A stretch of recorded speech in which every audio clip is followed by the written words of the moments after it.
Good morning, boys and girls, ladies and gentlemen. Welcome to the end of week 34 here for the International Flag Friday Challenge, also known as Flag Friday. Well, we only have about 5 more weeks left of the season after this week. So it's getting pretty close to the end. So we're going to start seeing people clinching or winning spots in certain divisions in certain areas.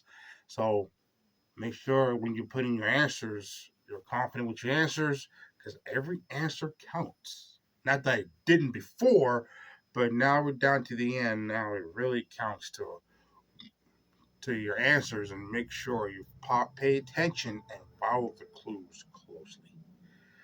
So what we normally do is go back to last week, which was spring break. So I'm hoping everybody had a nice spring break, able to relax your mind, not worry about schoolwork, work, or anything, able to just kind of give your body, your mind and body and spirit a rest. And now we're back on the grind again, and come to find out, you have testing this week. You probably knew that before the break, but it's a little different knowing before and then actually coming back into it. But don't stress out. I know some of us are better test takers than others. That's fine. As long as you do your best, work hard, be patient with yourself, trust yourself, be confident in yourself, and you can get past it with no problem or very little issue. Some of us are stronger in other subjects than others. That is fine. We're all not going to be the same strength in one subject. That's fine. Accept that you have your weakness, you have your strength, flourish with those strengths, get the test done and pass it and put it behind you. And then you don't have to worry about it for a while. So, enough said on that. Coming back to this week was all the A countries. You had to list all the countries in the world that begin with the letter A. You should have ended with 11 countries. Some said 10, some said 12, but as long as you have 11, you're good to go. Now, and we go to Tuesday.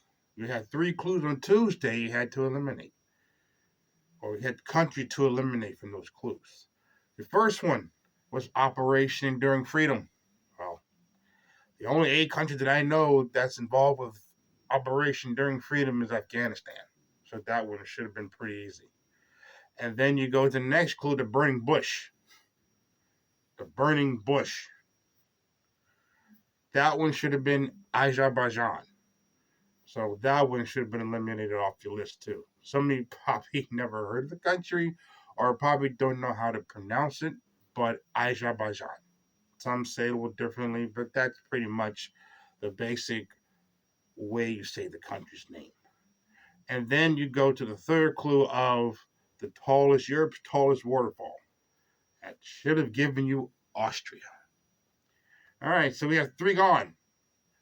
That leaves with 8 countries left. And so you had 3 more to eliminate Wednesday. Wednesday, one of the clues was the population lives mostly on the coast. Well, you go through all the countries, 8 countries. Australia should have been the answer for that one. And then we go to Mother Teresa as your second clue for Wednesday. Some people had issues with that one.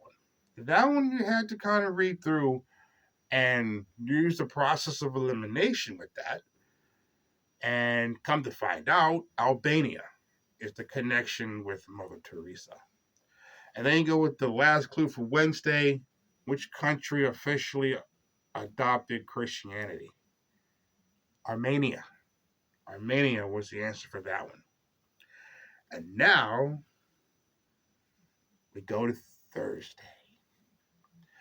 Thursday was the clue of nautical miles.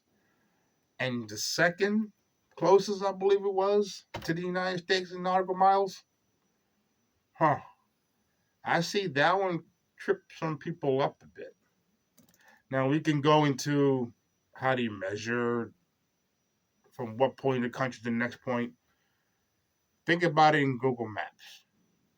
If you just typed in distance from Chicago to New York City, it's going to go from the middle of Chicago to the middle of New York City. That's going to be your approximate distance. You can't go from city line to city line because the city line changes. So your distances will be different. Same thing with country to country. You can't go from coast to coast or border to border because the borders and the coast change. So your distances will be different. So what point of distance is going to be always consistent? It's going to be the middle of the country or the middle of the city.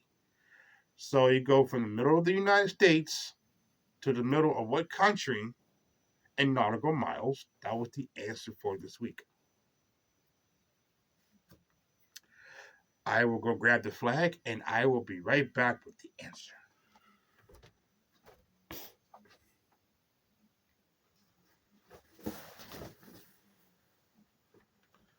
What colors did you see there? Yellow, red, blue? By the ability in 3, 2, 1. Oh, what do we have here?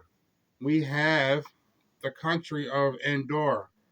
The official name, Principality of Andorra, is your answer for the week. The Principality of Andorra. Now, interesting on this flag is the colors of blue, yellow, and red do not pertain to Andorra itself. They pertain to when they became independent from Spain and France. I can't remember exactly. I think Spain and France did a dual ownership of the country or back to back, but Spain and France own or used to have this territory. Now Andorra is independent. So the colors of the red and yellow come from Spain, and the colors of blue and red come from France. And I have not yet found out the meaning of the coat of arms in the middle. Once I find out, I will let you know. Or if you find out before me, let me know. And this flag was adopted on August 27th, 1971, if I remember correctly. And this would be a tricolor flag. A tricolor flag. So your answer for the week is the Principality of Andorra. Some of you picked Antigua and Barbuda. I think I can understand why you would choose Antigua and Barbuda, but Principality of Andorra is the answer that I was looking for. So I want to say thank you on that. And just want to close out with a few quick words. And I want to say that this video, this Flag Friday video, I'm dedicating it to Elaine Moyen, our beloved friend and co-worker who just passed over our spring break. We all loved her. We all cherish the moments we have with her. We all have our own little stories, personal stories we have with her. Cherish those moments, keep them.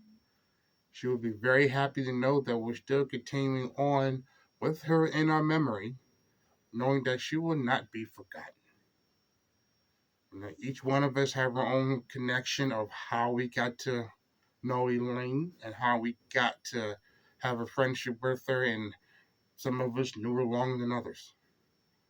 But no matter how long or short you know her, she will hold a special place in our heart and in our community. Take hold of that and keep it. There's no time limit on grief, and there's no time limit on when you will be okay and be able to move forward. Everybody has their own time. You take your time.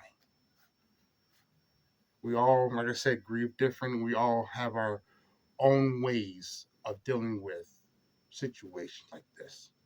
So I say again, dedicate this episode to Elaine Morton. And with that said, I want to say thank you for watching. Thank you for participating. Continue to be respectful and kind and loving to one another. That's what you would want us to do. If I don't see you for the rest of the day, have a good day and a good weekend. And I will see you Monday. As next time.